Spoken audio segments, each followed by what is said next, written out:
Welcome back to Chemistry 3120. Today's lecture 3. Today we're going to focus on protecting groups for alcohol groups.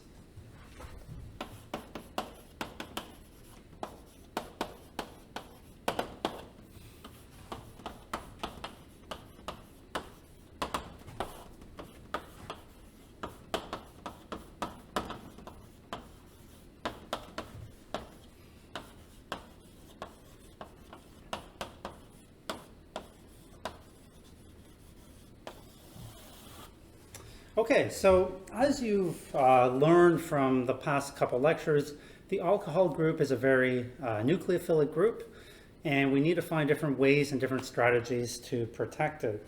The first one we'll talk about is a protecting group called the tetrahydropyranosyl group.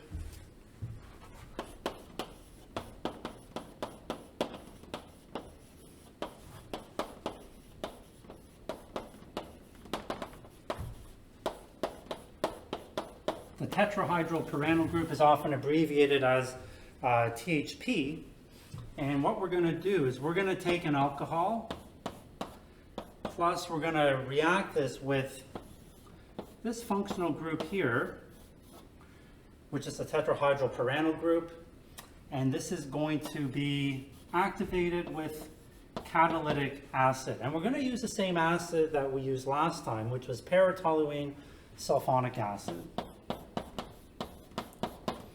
Okay, so how is this going to work? So we know our alcohol is our nucleophile, therefore this must be our electrophile. And in this state here, we can see that this is actually not in any electrophilic form. For example, if you think of nucleophiles and them wanting to attack electrophiles, there just isn't a good electrophilic handle here. So this is where the para-toluene sulfonic acid comes into place. So recall that the alcohol here has a couple sets of electrons, and let's draw out the abbreviated form of our acid. The electrons, although they are electronegative, they do have the ability to resonate and to add electron density. So to particular bonds. So if we think of moving these electrons down here, you now have to break a bond. So you can imagine that you have to break this pi bond and put a negative charge on this carbon. So that would be a resonance form. Therefore, if we think of the electrons coming down here, we can think of this negative carbanion reacting to pick up a proton from para-toluene sulfonic acid. So if that happens, then what we're going to end up generating is this structure here, which is an oxocarbenium ion.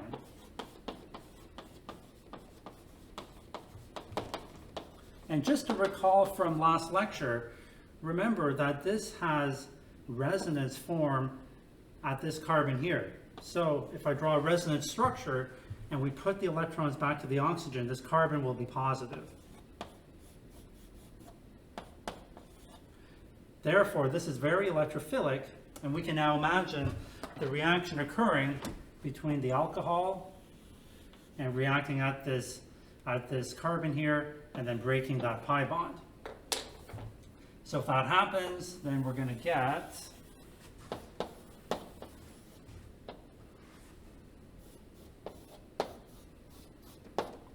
this structure here. We have a positively charged oxygen because here it had 2 bonds. When it reacts, it's now going to have 3 bonds. We have a highly acidic proton.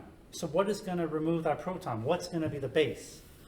So the base is going to be the conjugate base that was formed when para-toluene sulfonic acid donated its proton. So you can have the para-toluene sulfonic acid come here, pick up that proton, and your final product is going to be this. Okay, so this is your protected form of that product. So it's a very versatile protecting group. And now I want you to think of how do we deprotect this tetrahydropyranosyl protecting group.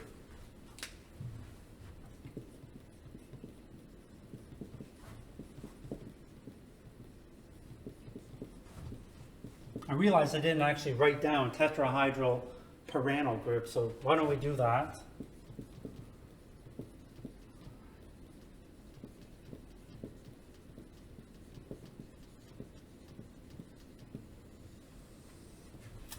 All right, so if we want to force the equilibrium and go the other way, we need to think about what reagents we're going to use. So let's start with our protected version. So let's say you've done your chemistry. This THP has served its purpose. It has protected the alcohol, but you need to go back to that alcohol. So during this reaction, right, we have alcohol reacting here, and we're adding an excess of this catalytic protons in order to generate that species. In order to break this up, we're going to want to form these oxocarbenium species, but we're going to want to add something to competitively react with it so we don't get this reaction happening, like the one up there. I'll explain what that is. So if we actually add water and acid, so actually H3O+, so strong aqueous acid, we can actually get the reverse reaction occurring. So let's actually see what that looks like. So the first thing you're going to do is you're going to protonate this oxygen. So we're actually doing the reverse reaction. If you look here, we had this protonated, so now we are protonating that.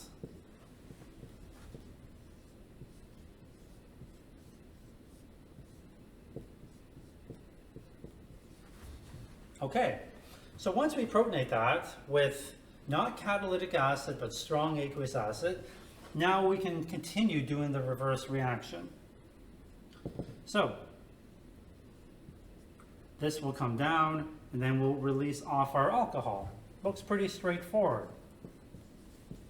There is our alcohol, and then we will have our oxocarbenium species that is over here. Now recall that this species here is very electrophilic. You have that positive character on that oxygen, so not very stable. So what could happen is that if you add acid to this reaction is that you could potentially get this reverse reaction occurring, and that's not what you want, right? You want to just have the alcohol. So this is where water comes into play. And water, if you have a large excess of water, so imagine for every alcohol molecule you have just a huge excess of water. Therefore, you're going to competitively react water, which is a stronger nucleophile because it's smaller, but there's so much more of it, and this will quench this oxocarbenium ion, thus leaving this alcohol intact. So once you do that, then your compound after it reacts is going to look like this. The water attacks, you have a positive acidic proton here, and then because we have water in solution which can act as our base, we simply remove that, and this is our side product.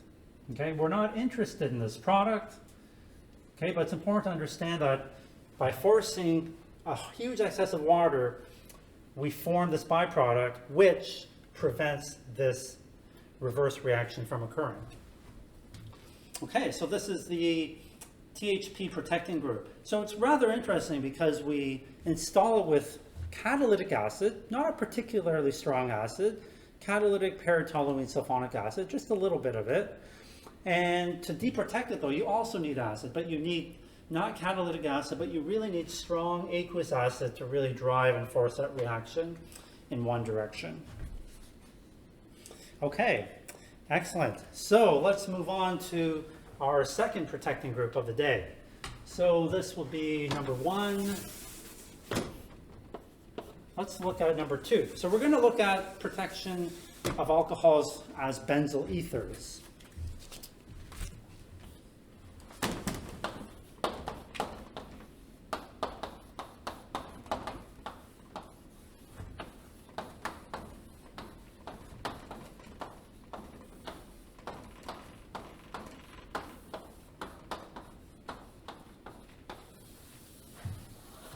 Okay, so this next reaction takes, again, an alcohol, and we're going to react it with a benzyl ether, or we're going to react it to generate a benzyl ether. So we're going to use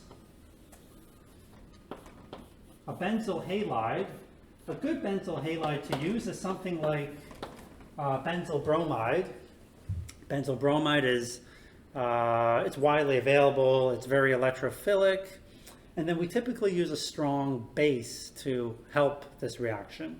So we're not using acidic conditions to install it, we're going to use a strong base, and the base we're going to use is called sodium hydride.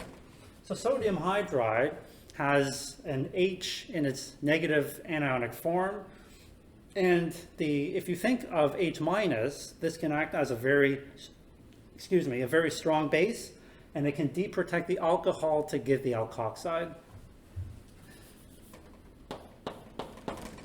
Okay, so we have H minus, okay, from sodium hydride. H minus will come, remove that proton. You are now left with an alkoxide, and then this alkoxide can come and do SN2 chemistry to give you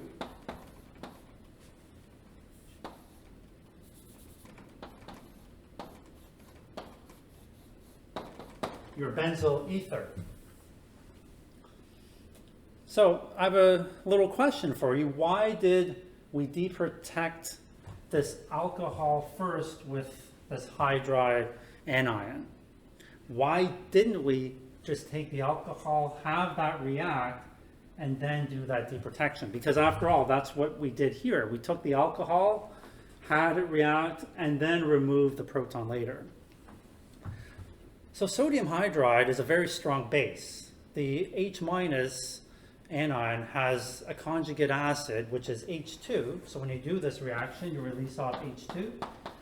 And if you look back to the pK table from a couple lectures ago, H2 has a pK of around 36. Okay, so it's a very weak acid, meaning that its conjugate base is a very strong base.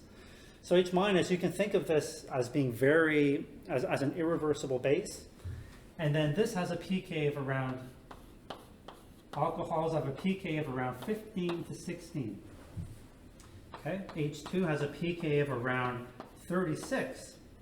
Okay, so if you pick the weaker side of the acid-base reaction, you can see that H2 is the weaker acid, the stronger base. So you're going to really force equilibrium this way. Once that's formed, then it's straightforward SN2 chemistry. So that's protection to make benzyl ethers. Benzyl ethers are really quite versatile protecting groups because they're actually very stable to acid, they're stable to base. They're really robust and strong functional groups. A great way to deprotect benzyl ethers is as shown.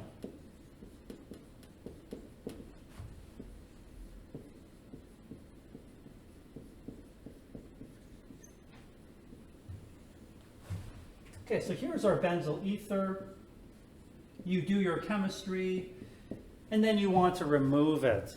So a very common way to do this is to undergo something called hydrogenation, and that's taking advantage of this benzylic oxygen-carbon bond, which is susceptible to reduction.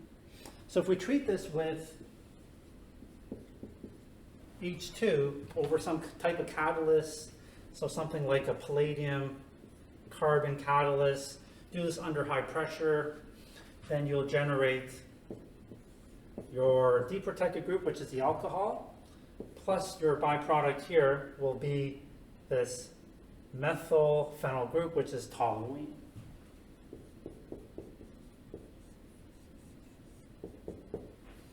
Okay, so that's our benzyl ether protecting groups. Very robust. All right, so that's one, that's two. So let's look at a third protecting group.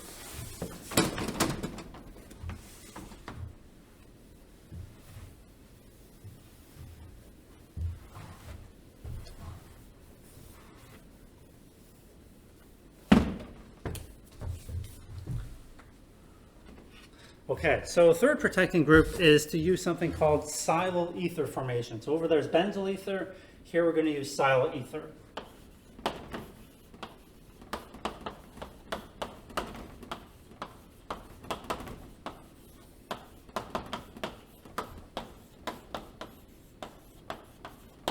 Okay, so silyl ethers are oxygen-silicon bonds, and they actually work really quite nicely as protecting groups because silicon is oxophilic. Silicon really likes oxygen. So one really good way to react alcohol groups and to generate silyl ethers is to react them with these silated compounds. So here I'm showing an example of a trimethylsilyl group, and we're going to react this with a chlorine group, trimethylsilyl chloride.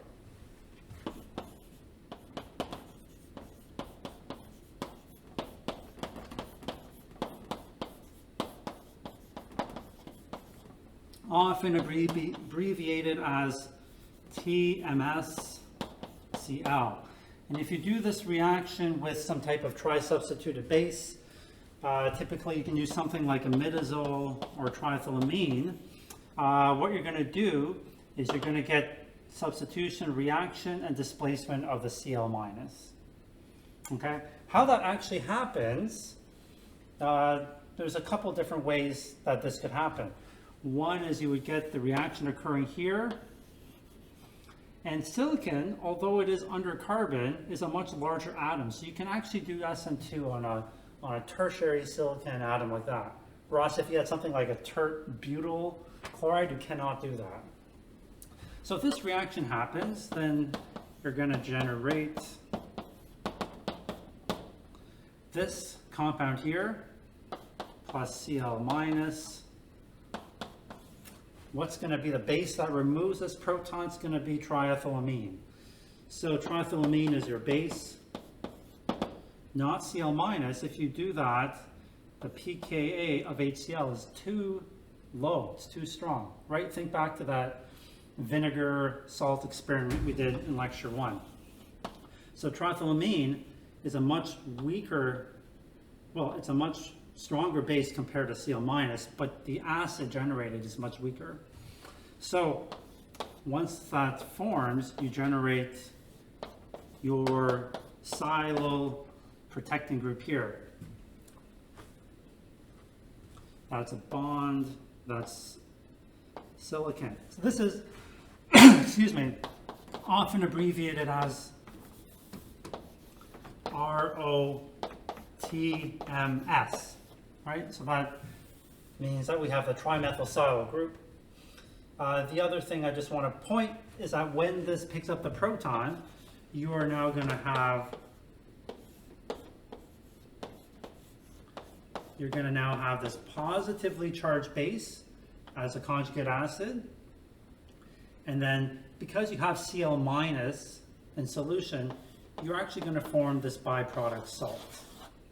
So one good way of knowing if this reaction is working when you're mixing it up in solution is that you start to see this precipitate in your round bottom flask, and that's indicative of this salt forming. Okay, so that's one example of a protecting group using TMS chloride. So I'll just write, again, the product here. Another one is a very close derivative to TMS chloride.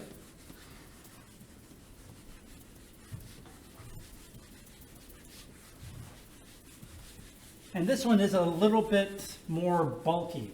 So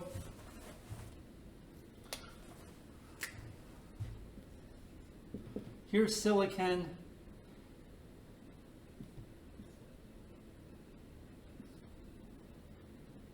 With a tert-butyl group, dimethyl group, and a chlorine group.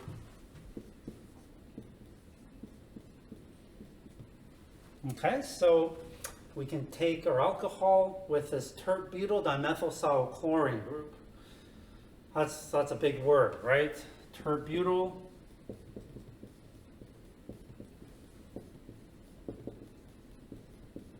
dimethyl, silyl,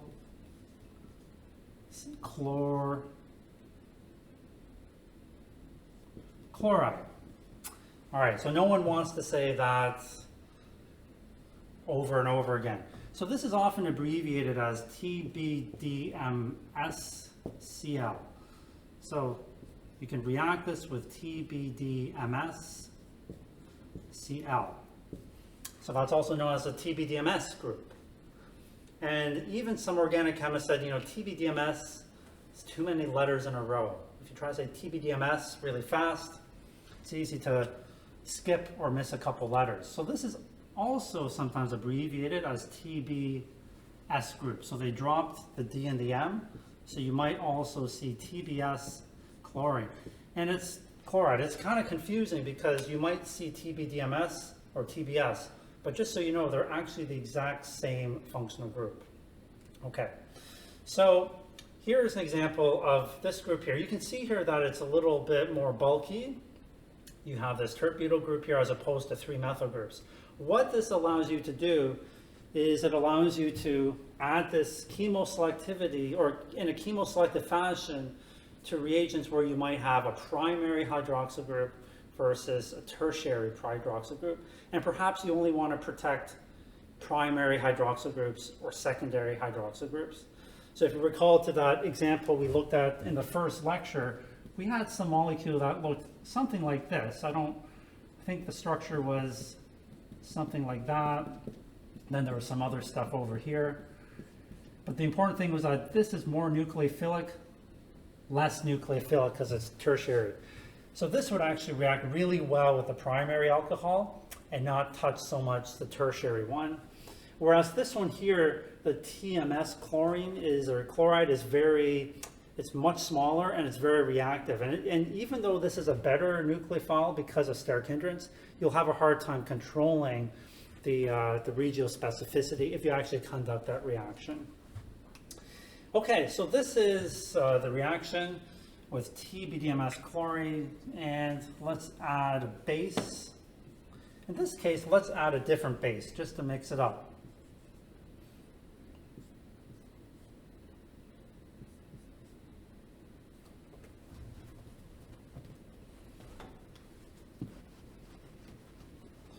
Let's try to use this base here. Okay, this is called imidazole.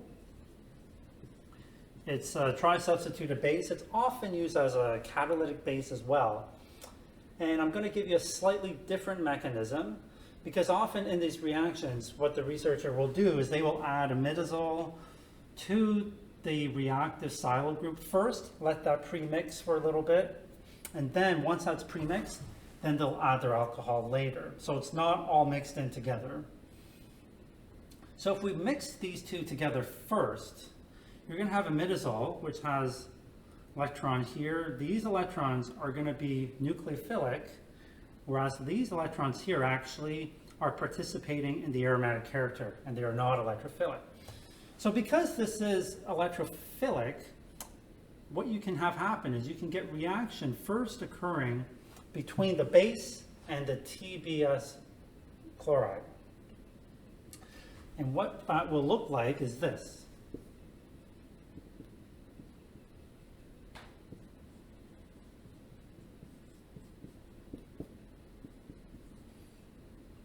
Okay, so you have your Cl minus that's left. You have now the silicon nitrogen. Nitrogen's positive for bonds. This is now a really good leaving group. And now, when you add your alcohol, maybe 15 minutes later in the reaction, this is now in a really good position to react here because this is very reactive. So that comes off, and you will have your tert-butyl group here, your dimethyl group here. Here you have your alcohol that's reacted. It's protonated, right? Just like we had seen up here. So you got to have your base come down and remove that. So your base is imidazole.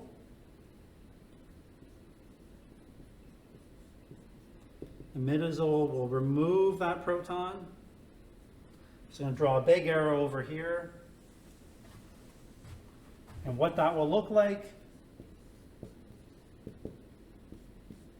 is this plus your imidazole, which is protonated. Right, so that's positively charged. And again, you'll form the salt as a byproduct with the Cl minus that came off in that first step. Okay, so that's your reaction. Solid ethers are really nice. They're chemoselective. They occur fairly rapidly. And I'll show you how we can deprotect them. Common ways to deprotect them.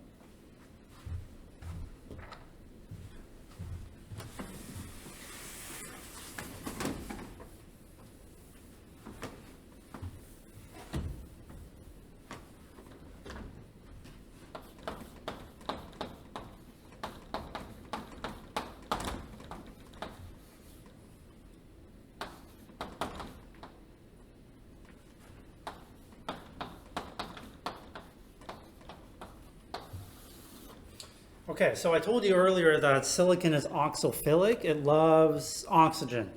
It loves actually elements that are electronegative in nature. So if we're thinking of a deprotection mechanism, okay, and I'll just put R1, R2, R3. I should also tell you, just for fun, that I've given you two different style of protecting groups. But they come in many different sizes and shapes. You can actually get even bulkier ones with phenyl groups on them. They all react in a similar way, but they all have slightly different reactivity. So here I'm just showing you silicon with R1, R2, R3, a generic style ether. So as I mentioned before, silicon-oxygen bonds are quite strong.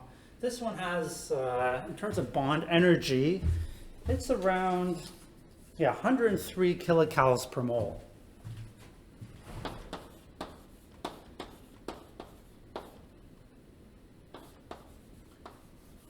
Whereas if we think of an even more electronegative element, that would be F minus. F silicon fluorine bonds, these ones are around 147 kilocalories per mole. So if you think of F minus is really going to want silicon. It's happy with oxygen, but if fluoride is around, it's going to definitely take it up. So a couple of ways to deprotect this is to react this with something called HF, which is a fluoride source. Now, HF will dissociate into F minus, and the mechanism of how this works is, you can imagine, F minus will come, react right here, and then this will pick up a proton from HF, release that off, and you're left with your alcohol plus your fluorinated silicon derivative. Okay? Now, hydrogen fluoride, we talked a little bit about this lecture one. It definitely is a nasty acid, right? It eats away your bones. If you ever use it, always use precaution. Have calcium gluconate ready, because it will literally precipitate and chew away at calcium, which is in your bones. So it's something you don't want to use unless you absolutely have to. So researchers have tried to say, okay, let's use sodium fluoride, which is the same stuff that you have in toothpaste. And sodium fluoride will work, but one of the problems is that this salt is actually not very soluble in organic solvents. So just like if you were to add sodium chloride to oil, well, that would just sink right to the bottom.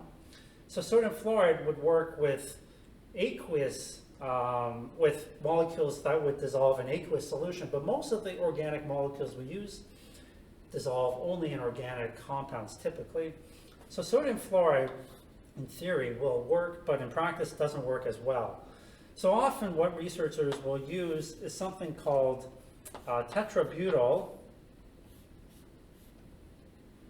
ammonium fluoride. Okay, so you have 4 of these butyl groups attached to the nitrogen, and then you have a F minus that's coordinated as a salt. What's nice about this compound here is that it is sort of like sodium fluoride, but because of all the carbons attached to the nitrogen here, this is actually soluble in organic solvents. So this is called tetrabutyl, I'll write the whole thing down, tetrabutyl ammonium fluoride,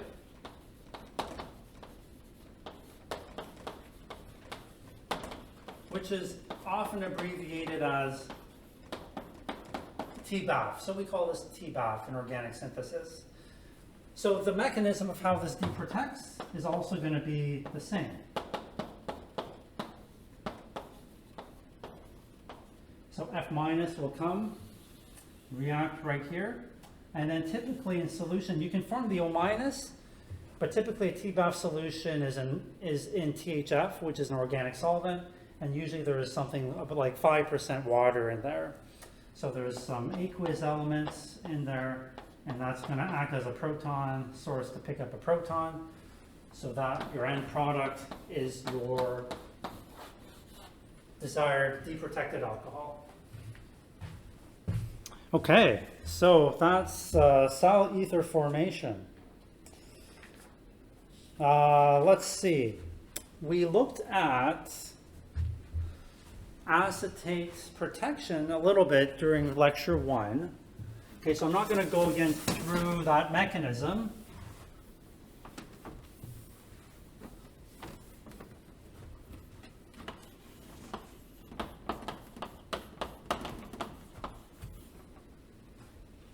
Protection of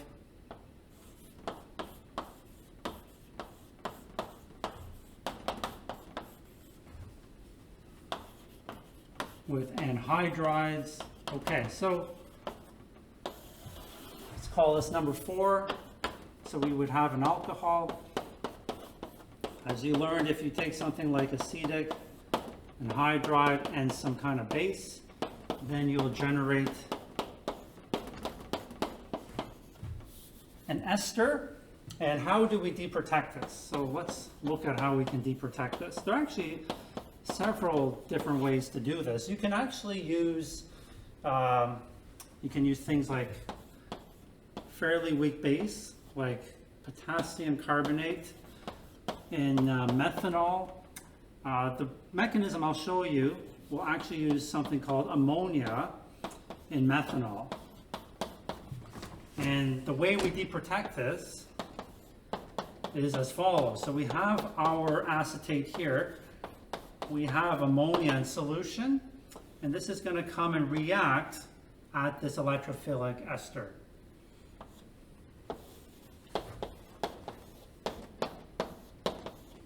Okay, so your ammonia attacks.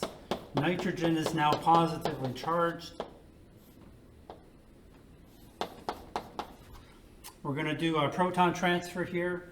Remember, we have lots of ammonia in solution, so this is a great base in addition to how it was behaving as a nucleophile here.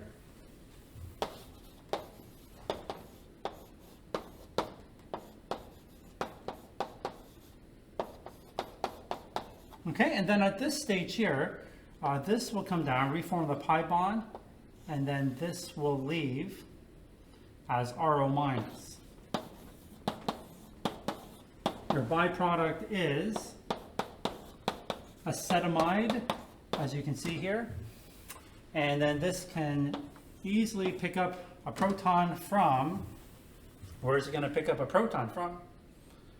Not from NH3, right? That's not a strong enough acid, but the conjugate acid of NH3. So recall here, this picked up a proton to give us NH4. NH4 has a pK of around 9 or 10, so it's a suitable acid.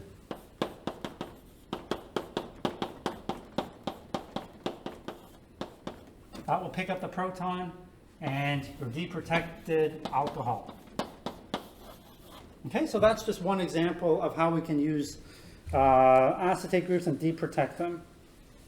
Potassium carbonate, as I mentioned, is one way. Ammonia methanol is another way. That's the reaction I showed you. Another way too is using something like sodium methoxide in methanol. Okay, so I'll let you think about how those mechanisms work. Hold on just 1 second.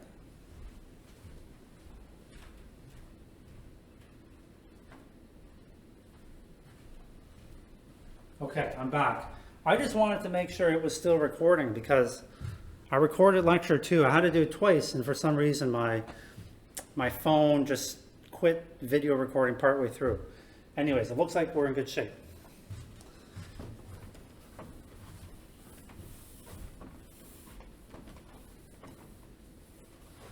All right, so the last protecting group I want to talk to you about is, so protection of a diol. So a molecule that has 2 hydroxyl groups, and we'll go through that mechanism and then we're going to summarize our protecting groups. All right, so this is called the protection of diols via ketal-acetal formation.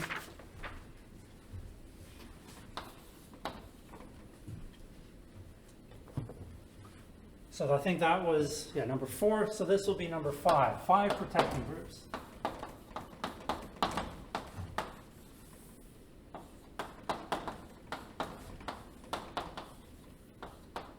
Via acetal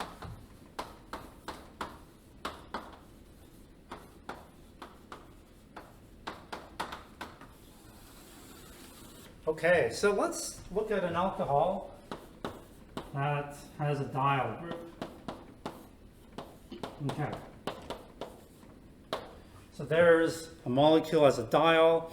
What we're going to do is we're going to take advantage of the fact that those 2 alcohol groups are actually right next to each other. And is there a protecting group that we can use that's going to be able to react with both of them exclusively, but only when they're right next to each other?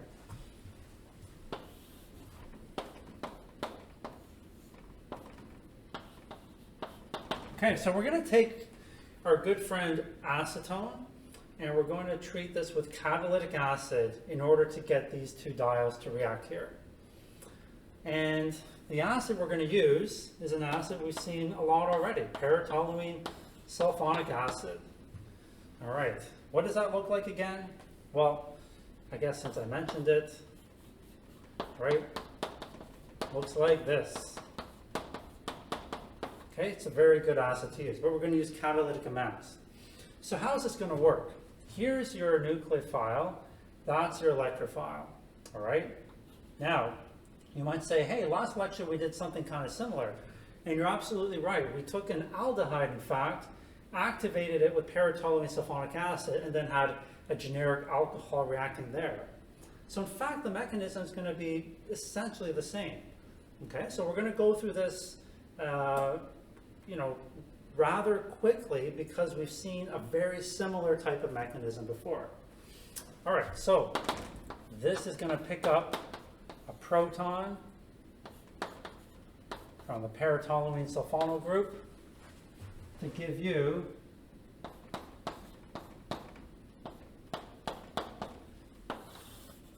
an activated acetone, and then you're going to have this alcohol group attack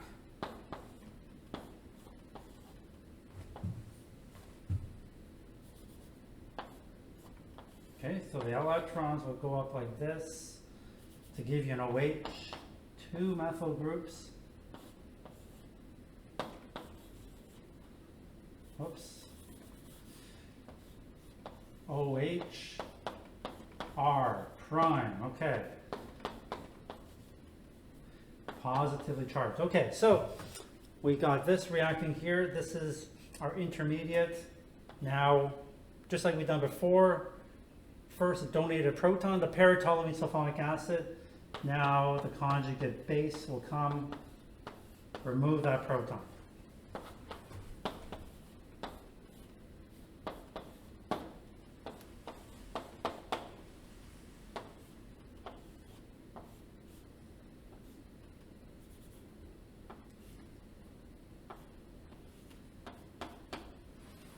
Okay, so there's your compound here. I just remove the proton, OH, carbon, carbon, carbon. Okay, so what's going to happen is that because this hydroxyl group is in close proximity to this carbon, and because we could potentially form a 1, 2, 3, 4, 5-membered ring, it's going to be a favorable interaction, also because of ring size. However, this OH group is not a good leaving group. We're under acidic conditions, and we have a lot of steric clash and bulk here. So this alcohol cannot just readily attack. Okay, so how are we going to get that to happen? Well, we need to make this OH a good leaving group. So let's protonate it. So the hydroxyl electrons from here will pick up a proton from para-toluene sulfonic acid.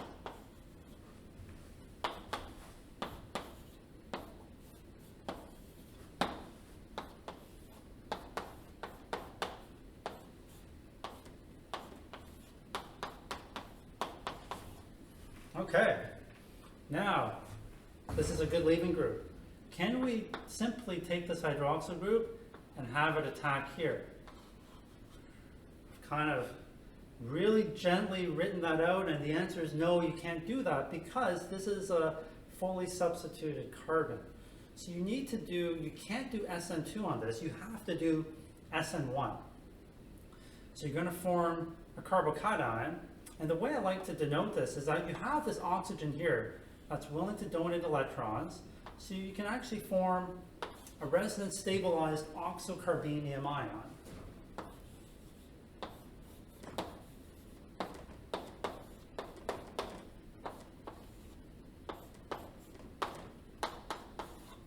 Okay, this is what that looks like. Okay, and you can see that this looks similar to a lot of the structures we've seen before. Activated, it's like an activated ketone.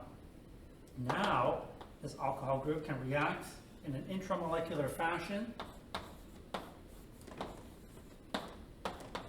And you now have this protecting group here. Right? Kind of looks like, two eyes, a nose, and maybe some mouth. I'm not sure. But we have our oxygen here. We're going to get proton removal from, again, the conjugate base, para-toluene sulfonic acid, and this will generate your structure.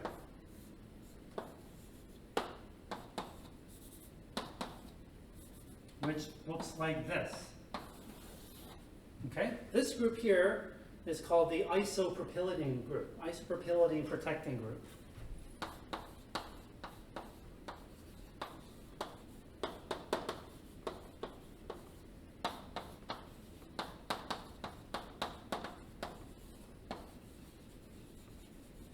Okay, however, this type of reaction, as I mentioned before, will only work with diols that are on the same side to each other because you have to form that stable 5-membered ring. Okay, this is great. So what I like to do is summarize the protecting groups. Let's use, let's use a chalkboard.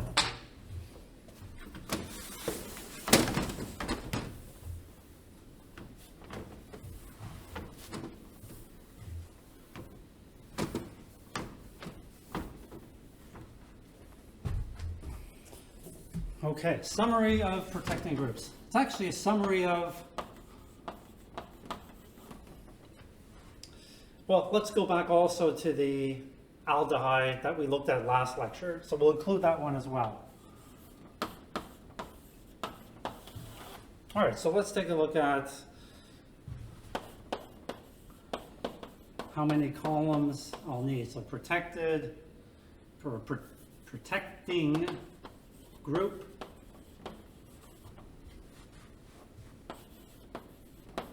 protected as the protecting group name,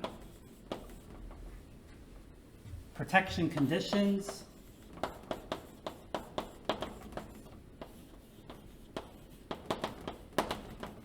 and then deprotection conditions.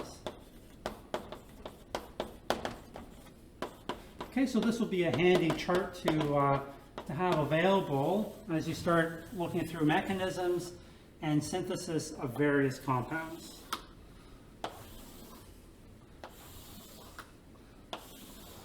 And I have 1, 2, 3, 4, 5, 6 different protecting groups to look at. So let's see, will we be able to fit it all on one board? I think so. Unless I squish it at the bottom here. Let's see what happens. Oh, that one is a little thinner. 1, 2, 3, 4, 5, 6. Okay. All right, so last lecture we looked at aldehydes or ketones. Okay, so your protecting group is that. Okay, we can protect these as cyclic acetals or non-cyclic acetals. The one we looked at was a non-cyclic one. Okay, but they are protected as acetals or ketols. Protecting group name.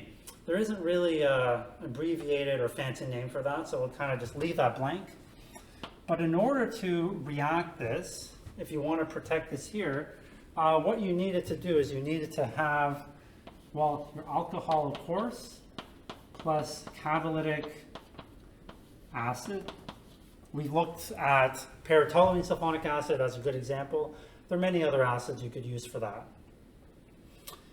I asked you last time too to think about deprotection conditions and how we'll do the reverse reaction. So in fact, to deprotect this group here, to go back to the aldehyde or ketone, we're going to use strong aqueous conditions. Okay, so we're going to use things like water and H3O+. Okay.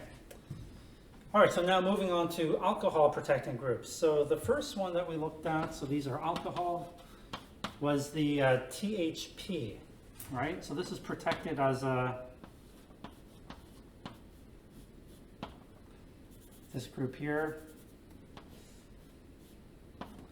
right? This is also abbreviated as THP, tetrahydropyranosyl group. Protection conditions, so you take this compound here, and catalytic acid. To deprotect, as we saw, you compete out that electrophilic intermediate that's formed after deprotection, and you essentially quench and compete that out with an excess of water and aqueous acid. Okay, we're looking at alcohol groups for the rest. Okay, then we looked at benzyl ether. Okay, so benzyl group, I should put an R here just to make it,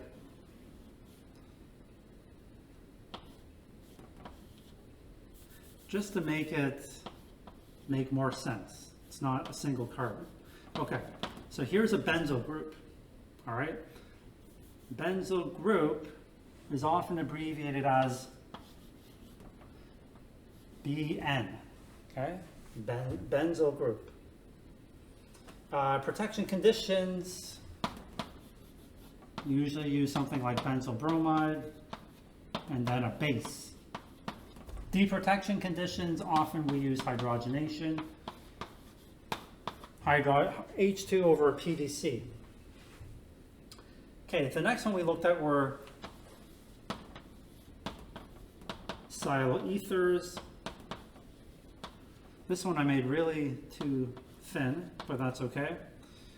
Protecting group name, well, we just call them silyl ethers.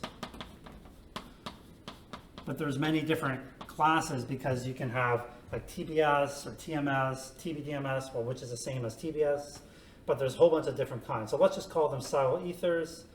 Protection conditions, you take your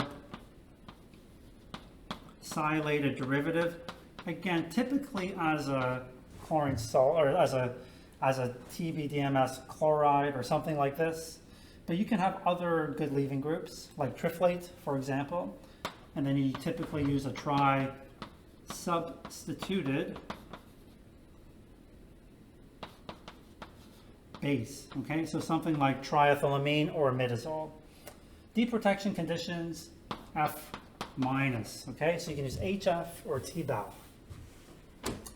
After solid ethers, we looked at acetates. Okay, so that's often abbreviated as AC. And to remove this, or to protect that, you need typically acetic anhydride or acetyl chloride with base, usually a tri-substituted base. To deprotect, you can use things like potassium carbonate, or you can use, we went through ammonia, or you can use things like sodium methoxide in methanol. You can even remove these with aqueous acid as well. Okay, the last one we looked at was this diol. Okay, 2 alcohols on the same side. This is protected as a cyclic acetal. Protecting group name is called isopropylidine. And to protect that, you take acetone and catalytic acid. And then, we didn't talk about it, but in order to go from this protected form and go back to your diol, how are we going to do that, right? We want to now force the equilibrium back. So like we've seen with a lot of these other protecting groups, like the first one, the acetyl ketal, the alcohol with THP, we're going to flood it with water and strong aqueous acid. Okay, so definitely look at how that mechanism works. It's going to be the reverse, and you're going to quench, essentially compete that reaction back by forcing it with water.